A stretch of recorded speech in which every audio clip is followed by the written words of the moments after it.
Hi, everybody. My name is Regina Lark, and I have a professional organizing company in Los Angeles County called A Clear Path.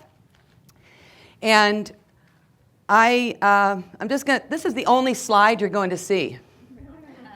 Because I know you got Pinterest pages. I know that you're following people that help you deal with your clutter.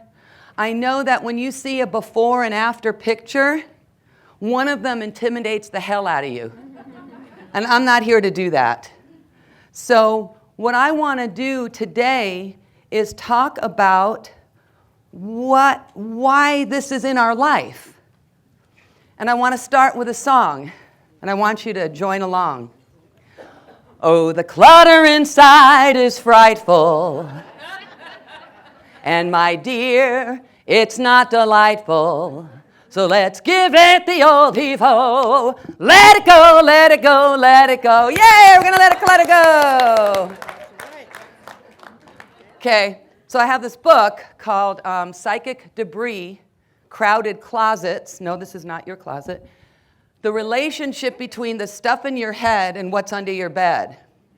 And in the back, for your decluttering pleasure, I have songs in the key of Regina. So the other one I want to sing to you is this. This is one I like a lot. Imagine there's no clutter. It isn't hard to do. No need for too much. A little bit is cool. The crescendo. Imagine kitchen counters with just a bowl of fruit. Ooh, ooh. Okay. This is what I do when I'm on the 405. I make up songs to clutter. Okay, so is anybody here because they feel like they have clutter? Serious? The National Association of Professional Organizers did a survey, and they say 78% of people who claim they have clutter, they say it's too overwhelming to even think about how to deal with it.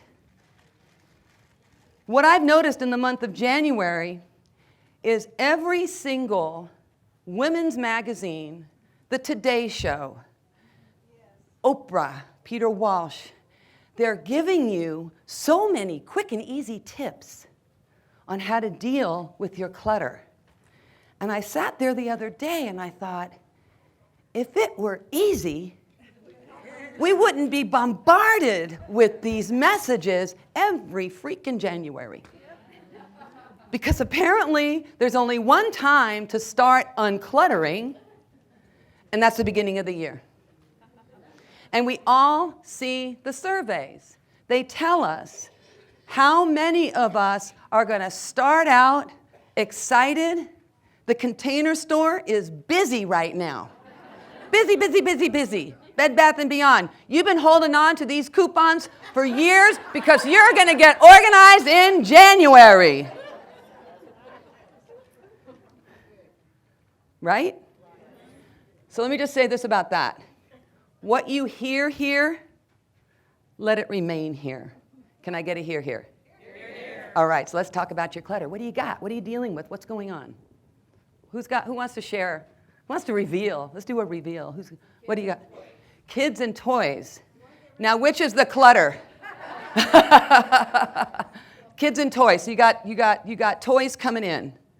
And your kids are coming in, and they're playing with the toys, and then I would imagine toys don't get put away. I've been to your house. No, I'm kidding. What do you got? Books and books and books and books. Wait, you have books?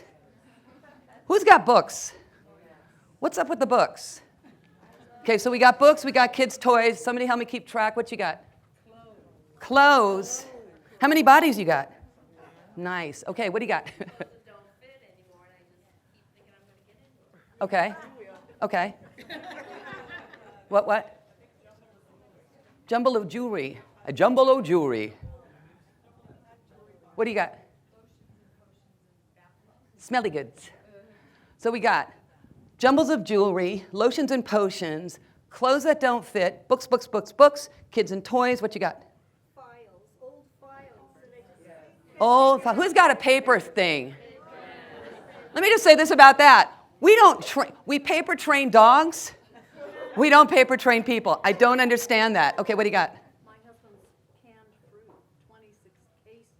Of canned fruit? Okay, I'm going to noodle on that one for a minute. Well, eventually, okay, so canned fruit. What else you got? Anybody else? Anything out of the... Stuff under your bed. I have a book for that. The book, I will say, is a workbook. It's a journal. It's a way for you to think differently about this stuff. And where I come from, and they're $10, conference special. Where I come from, we tend to acquire because no one tells us to not do that. And we live in a very consumerist society. I have a PhD in women's history.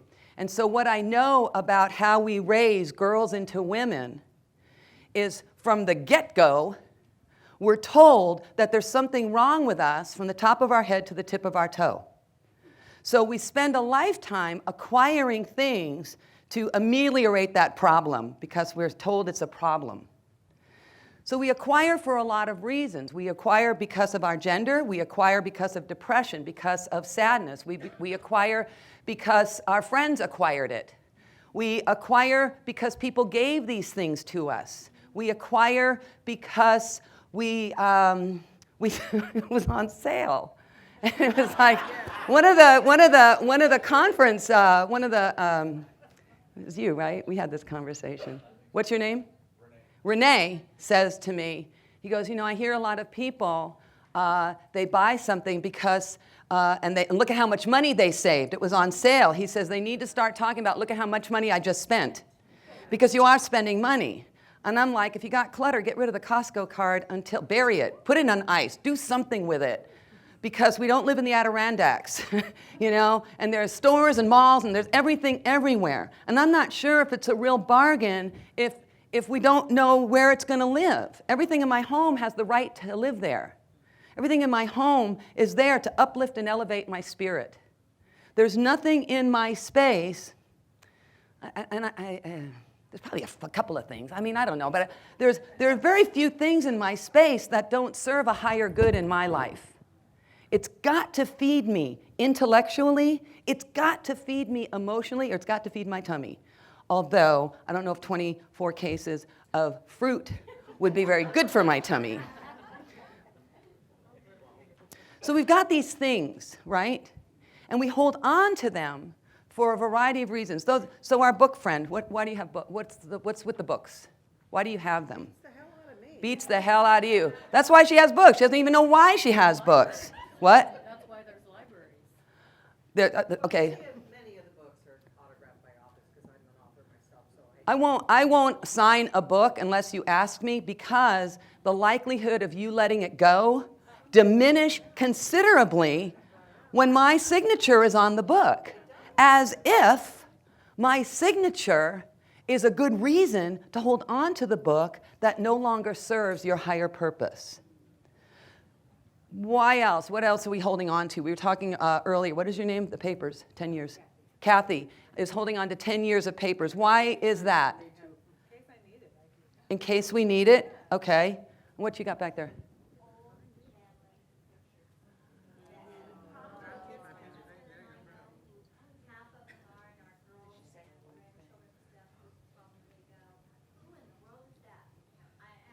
Those are the ones we let go of. Okay. What else? Why do we hold? And so it's hard to make those decisions because it's very sentimental, emotional. and then how do you get rid of them? I'm going to get to that, sister. I just want to hear why you're doing it. What else? Who's back? Oh, somebody put their hand. Yeah. Birthday cards and Cards. I love this audience. You got cards, you got books. What else? And why do you hold on to the cards? because my aunt sent it to me and I can't get rid of it. Okay. The guilty getting rid of something. Okay. Feel guilty? Yeah. I keep them because it reminds me of things that people said to me. Right. Yeah.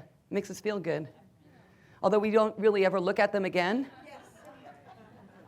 I am going to state the obvious. It's not a criticism. It's not a judgment. I'm just stating the obvious. I know we hold on to greeting cards, and I know the majority of people who hold on to the greeting cards will never look at the greeting cards again. But they do know where the new greeting cards are going to get stashed. They're going to go with the old greeting cards. And it makes us feel good because we made a decision about the cards. It might not be a decision that would uplift and elevate your higher good and purpose, and that's a thing everybody has to figure that one out by themselves. What is your higher good and purpose?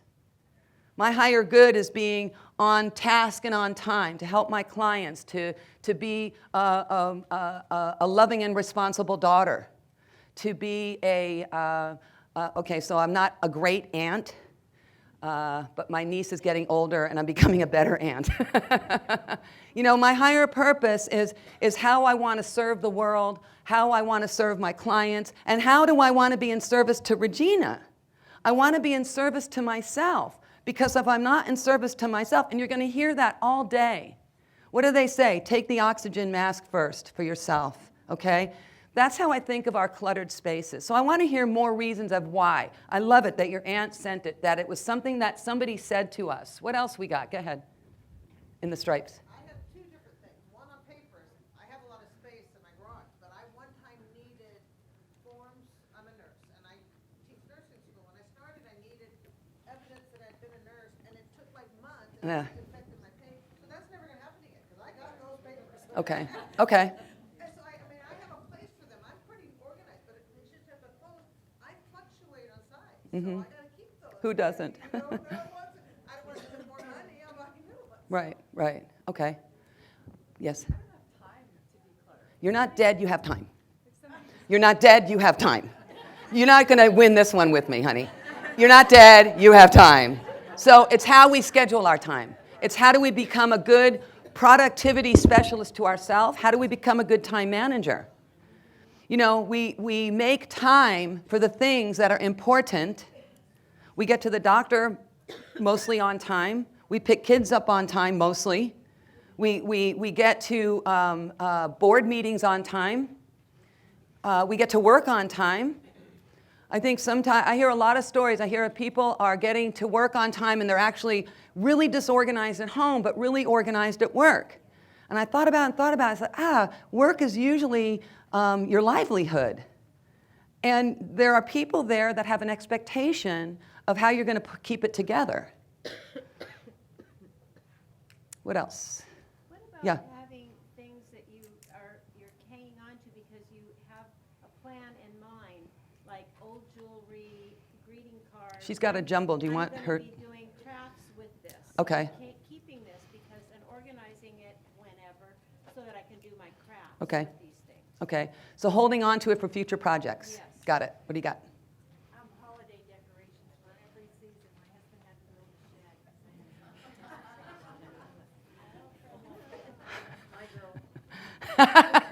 Yes. Baby clothes, because my kids may have another one, maybe. Ah. Because we need more people on the planet. Sorry, I didn't say that. Okay, so baby clothes for a future use for a child. Now, is your child of age to conceive? Oh, okay. Because I know that women are holding on to things. They're holding on to a wedding dress for a child that's never even conceived. Don't get me started. Okay, so this is a child, an adult child, that has a baby. What? Do they pay you storage?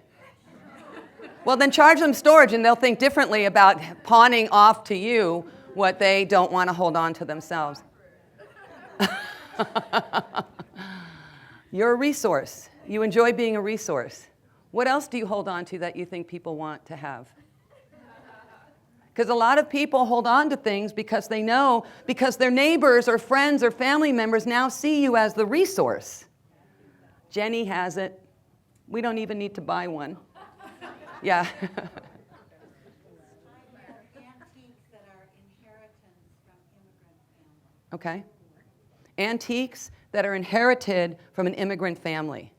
So everything that you're telling me makes perfect sense as to why you're holding on to it. It absolutely makes sense to me. However, you're in a declutter workshop. It tells me that the holding on is not comfortable for you. For some of you, it's making you mental. When a potential client calls me about coming in to help her in her home, I say this. I said, send me pictures of what you're looking at. What's making you nuts? Then send me pictures of what you'd like to see. And let's see how we can bring these two worlds together. So you're here, you've got stuff, you're holding on to it, and I'm not going to tell you what to do.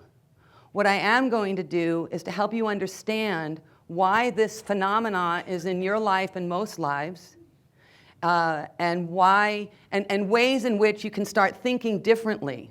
The way I look at the stuff in our space, like I said, it comes to us for a variety of reasons, but one of the most important parts of the stuff that comes in is that we have no exit strategy for anything. It just comes in.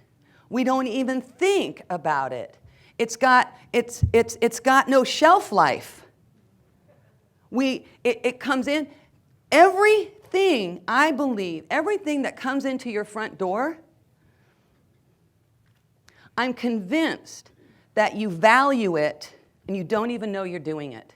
You assign it value, whatever it is. How many, you don't have to tell yourself, how many people have dead orchid plants in their space because you just don't throw them away? I go into houses and there's like dead orchids. Okay, you don't have dead orchids, what do you have? Don't judge the dead orchids. I try to like not have plants. Good one. She tries to not have plants. Outside, yes. Inside. So it just doesn't have an exit strategy. We value everything that comes through our front door. I have a toilet paper analogy. Care to hear it? Who knew I could come up with a toilet paper analogy? So here's my thing about toilet paper. We value it. It comes in, it has value, and we don't even know we're valuing two parts of the paper. The paper itself and the roll that holds it together. Although I understand there's a roll coming out with no roll. I'm not clear how I'm going to work this into a talk, but I will. So we bring in the paper on the roll, these two things, and the beauty of toilet paper is that we actually know where it lives. It has its own home. Toilet paper has a home. And we take our toilet paper and we put it in its rightful home, and it sits there perfectly, out of the way. And in about a week, the toilet paper goes away. The paper had served its purpose. The value that we assigned it when we brought it in, we got full value out of it. We got its value. And now we are left with a cardboard holder. Unless you have a hoarding disorder, or unless you are an uber crafter, most people, she's got bags of toilet paper rolls. I know it, I know you do. Unless you have a hoarding disorder or you're a crafter, we tend to take the cardboard roll and we put it in a recycle container, right? This is what we do. This is what you do. So the toilet paper has value. We consciously assign it the value. The value shifts. The value has now changed. That cardboard roll cardboard does not have the same value that the paper did. And we intuitively know that. We get it. What I want to encourage you to do is start really valuing the stuff in your space. What brings you value? Because what I understand is when stuff comes in and unconsciously we assign it a value, that value never changes. Those clothes that we bought that used to fit, the value of those clothes never change. Now our lives have changed. We've gained or lost weight. We developed a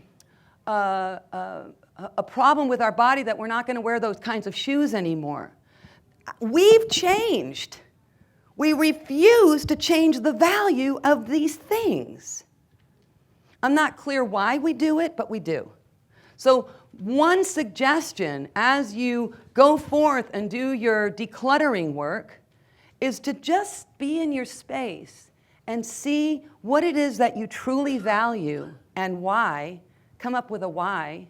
And what no longer serves you.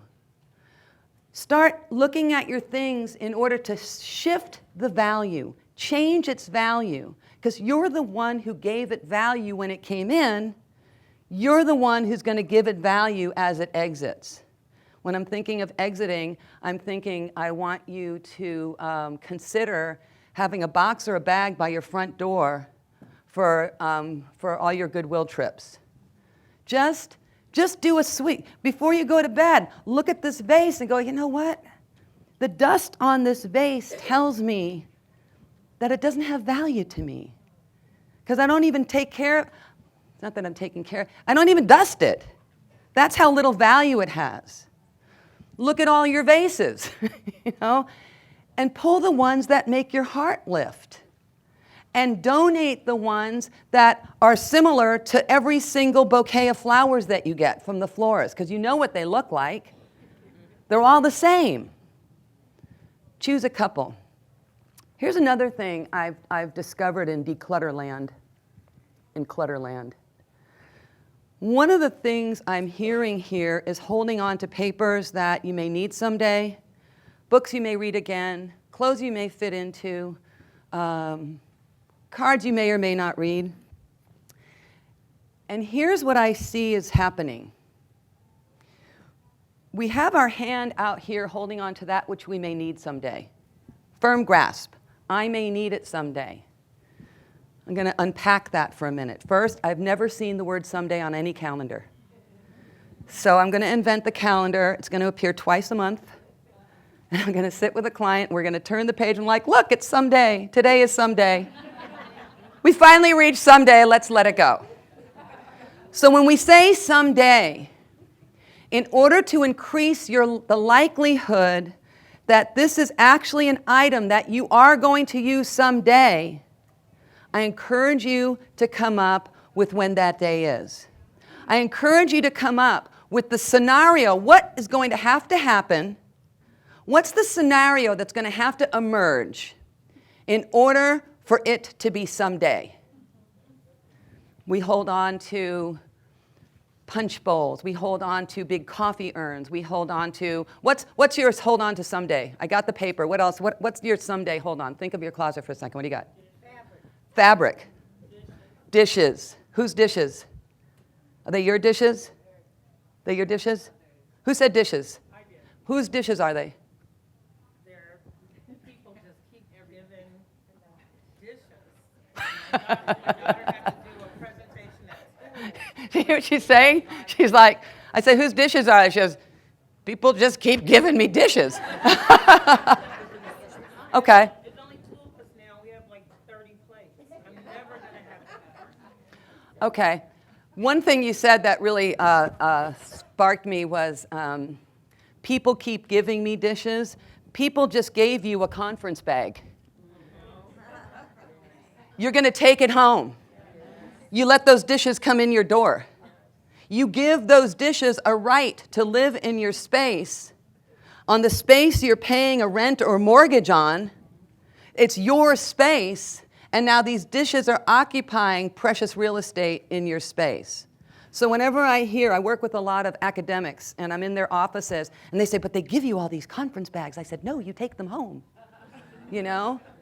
My suggestion, don't tell anybody I said this. Just open the bag and see if there's stuff in there that you're actually going to use.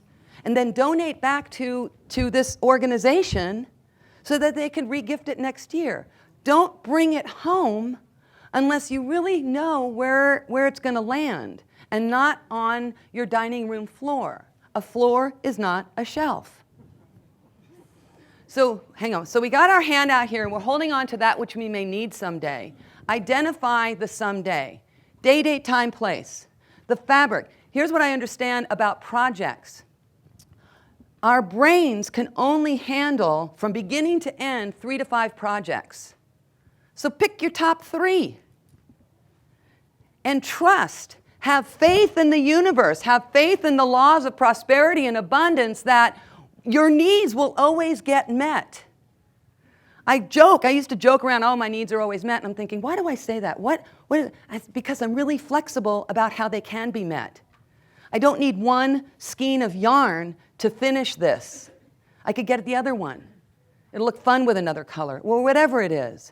Be more flexible about how that need can be met, especially when it comes to projects and fabric. We are an amazing country of acquirers. Forbes magazine has an article that came out yesterday. It was stunning in its statistics. The average home in 1950 was like 938 square feet. The average home, the new home building today is 2,400 square feet. And they can't park their car in the garage. And the storage industry is a multi-billion-dollar business. And I'll tell you what else I've discovered. I've discovered that the prison industry is also a multi-million-dollar business. And I know that there's a connection. We are putting things away that we don't know what to deal with. We are making the decision to not make a decision. The prison system is rife with corruption and problems. And the recidivism rate is huge. It's huge. We just keep locking our stuff up that we don't want to deal with in our homes. We put it in storage. We put people in jail. You know, the 2-legged clutter, the table clutter. So I want to encourage you to think really differently about what someday looks like. Be kind to yourself about someday. If someday happens and you don't have this thing, I think there's a sense of fear there. I'm afraid that something not good is going to happen if I don't have this. Identify what that fear is. Get closer, drill down. Think differently about stuff and your space and your relationship to the space.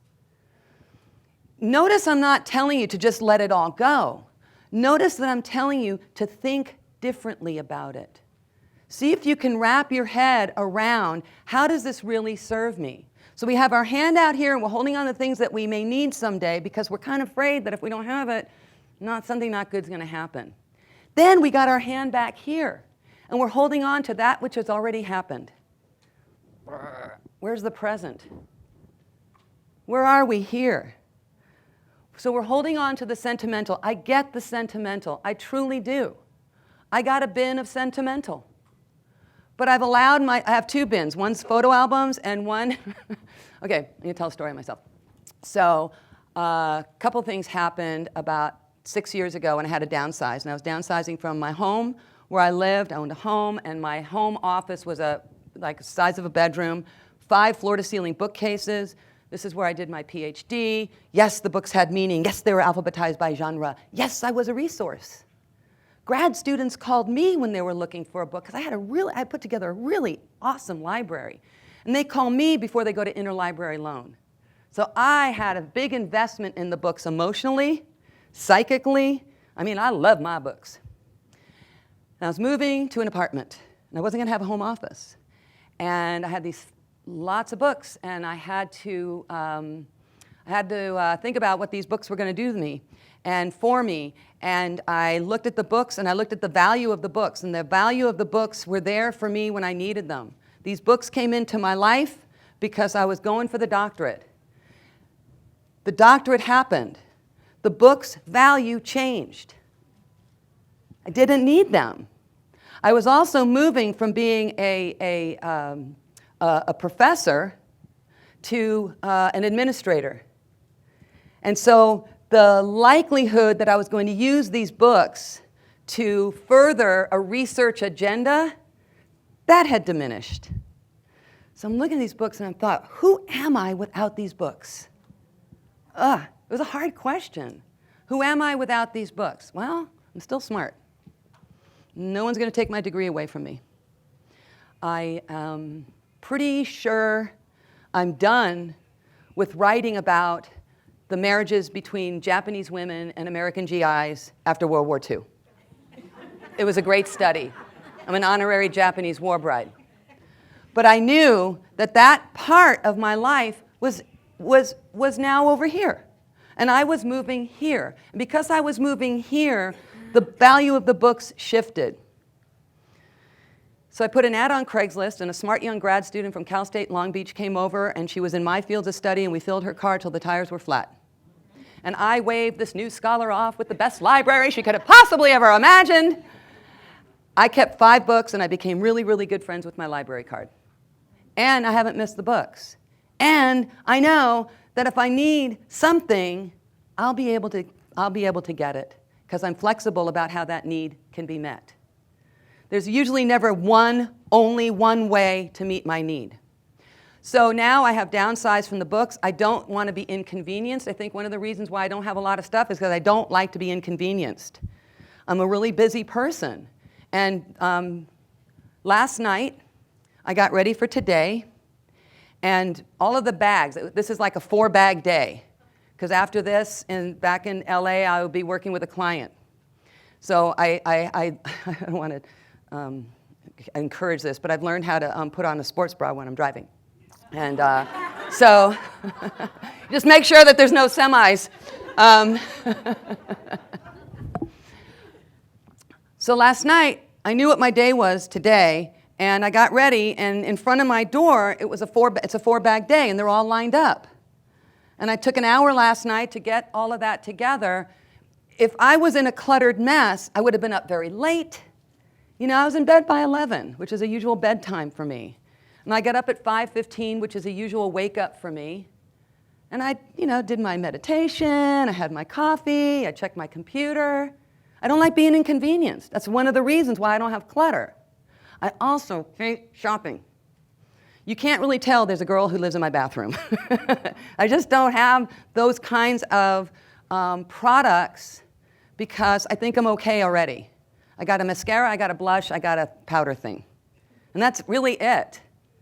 And I donate, when I'm in client spaces, I donate bags and bags and bags of smelly goods, of lotions and potions that were just tried once. And now there's dust on them because they didn't work. So we've got our hand in the front holding on to that which we need. We got our hand in the back holding on to the sentimental. I'll talk a minute about the sentimental. Had a client I worked with, and she said, Regina, these are my grandmother's dishes. And that's my grandmother's soup bowl. And I said, oh, she had lovely taste. This is a beautiful soup bowl dish, tureen. And I said, how old were you when Grandma passed? She said, well, I never met Grandma. It's okay, fair enough. So somebody told her that these dishes have value because they were grandmothers, and she accepted that value as the stamp of importance. And the value of these dishes are grandma. And I said, well, what makes these dishes very special to you? I really like your shoes. What makes these dishes really special to you? They were grandma's. I said, honey, everybody had dishes. Everybody had dishes.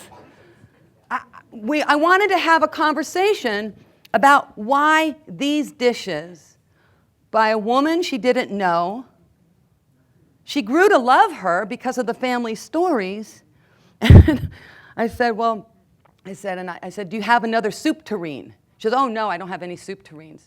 I said, well, do you enjoy making, oh, I never make soup. I said, okay, no problem. I said, well, do you think it could be a centerpiece in the table? You could put, fake flowers. And she said, well, I'm afraid it's going to break. So she doesn't eat the soup, and she's afraid it's going to break. And, is everything going to be like, why are you keeping the damn soup tureen? But I didn't do that. I said, well, let's talk more about this. And we had a conversation about it.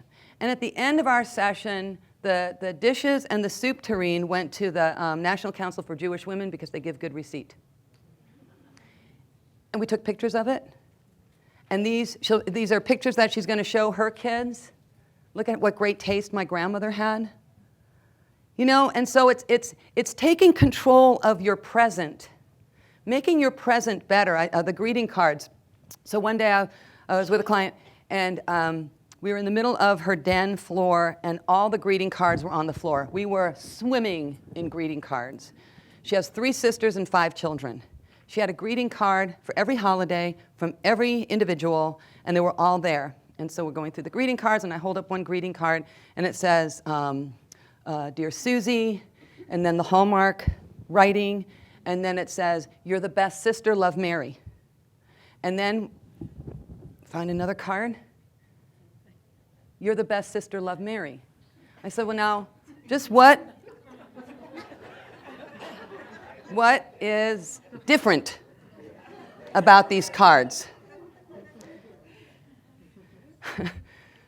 And she was starting to get a little upset with me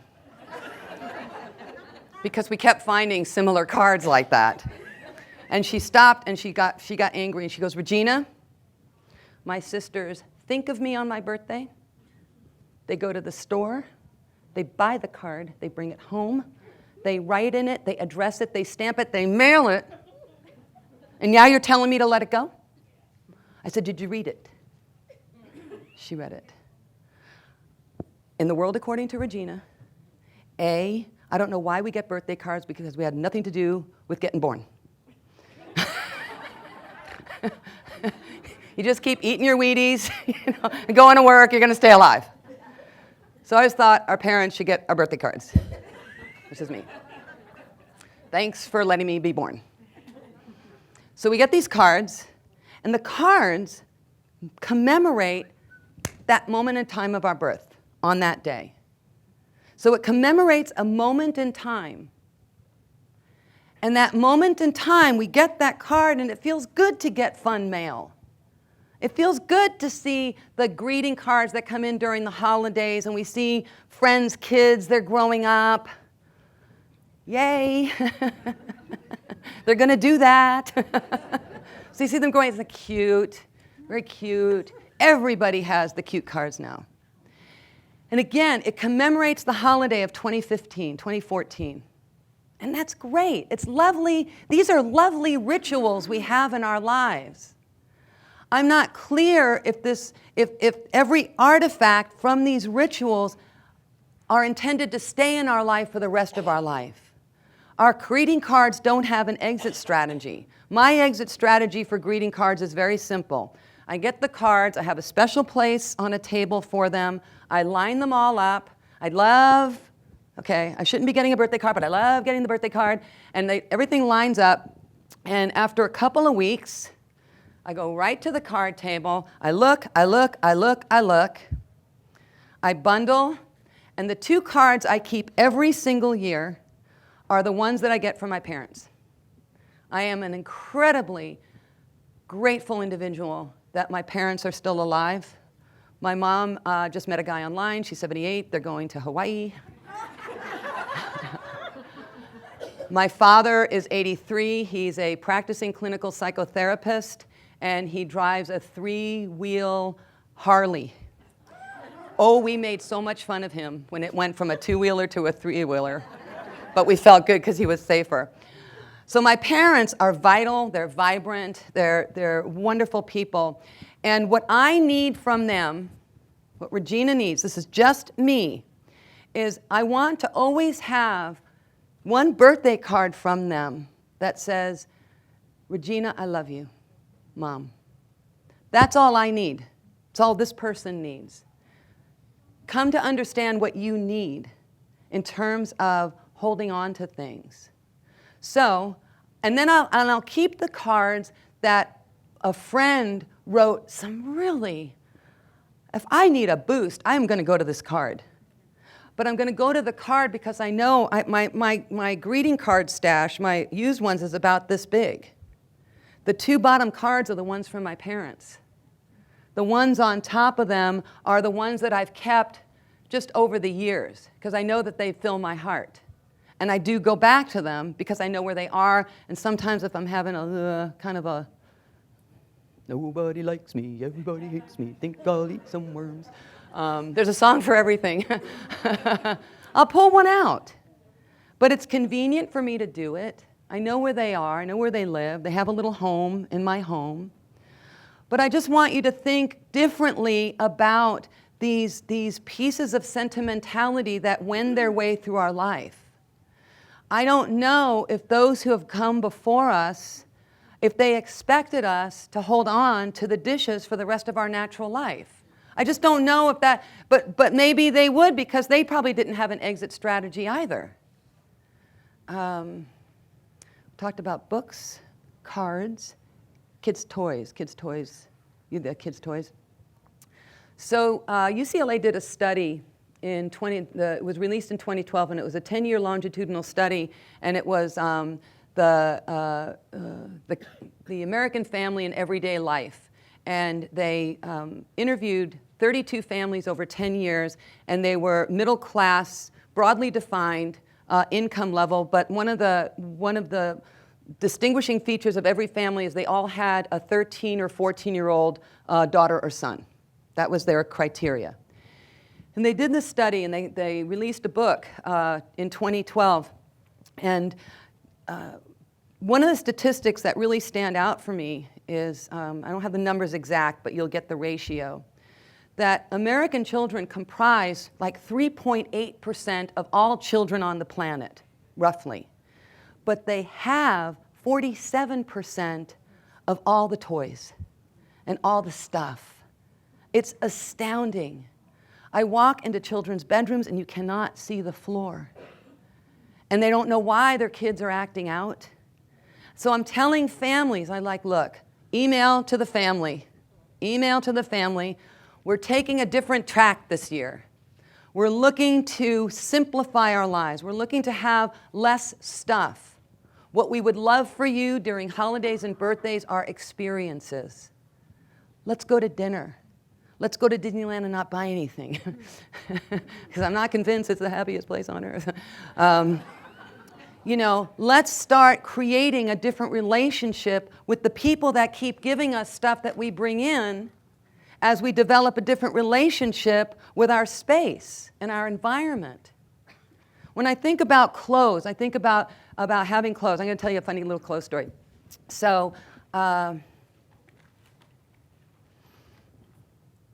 time are we at? What time are we done? We're done now? Shoot. Yeah. Okay, so let me just do one quick thing on clothes. So here's a clothes thing. So when I moved into my apartment, from my house to my apartment, do you know when you hang your stuff on a hanger, you have all your clothes facing one way, right? Usually, whatever way it is. We usually put it on, we like it going one way or the other. So when I moved into my new apartment, in order for my clothes to go the way I wanted them, I had to turn everything on the hanger. But I decided to do an experiment that I heard in De-Clutter land, and that's this. What I did is I hung my clothes on the rod, but I had the hanger tips facing me instead of over the bar. They were hanging the right way, because I turned the whole hanger and the piece of clothing, so you get the visual, right? So all the hanger tips are facing me, my clothes are pointing in the right direction, and I made 2 rules. That when I wear an article of clothing, when I take it off the hanger, I have to wear it outside. I can't just try it on and put it back on the hanger. I have to wear it outside, and when it comes back into the house, it gets to be on the hanger the right way. I heard that we only wear 20% of our wardrobe, the 80-20 rule, the Pareto principle. And I was told that in a year, I will see the 80-20 rule in full force. And so what I did is in a year, I looked and I was appalled. Because less than 20% of my whole wardrobe had been worn that year. And I was faced with, all right, get the hefty bags, because clearly I'm not wearing most of these things. And I let go of and I'm pretty pared down, and I let go of 2 big hefty bags. And I've only missed 1 striped shirt, have to admit. You've been lovely. I would encourage you to get books. Okay, here's my thing. In your conference bag, you have the refrigerator magnet, so you probably don't need that. If you have a shopping issue, I've got cards to put in front of your credit card to think differently. So it says this: before you buy, stop and ask yourself, do I need it? Will it serve my heart or mind? Will it bring me joy? Does it cost too much? Where will it live in my home? If you are an organized person, but you think you would like to do what I do, I have a book that I did this year. It's called Before the Big O. Professional organizers talk about life before organizing. Here's my business card. Tony will help you with book sales. And have a great rest of the conference. Yay!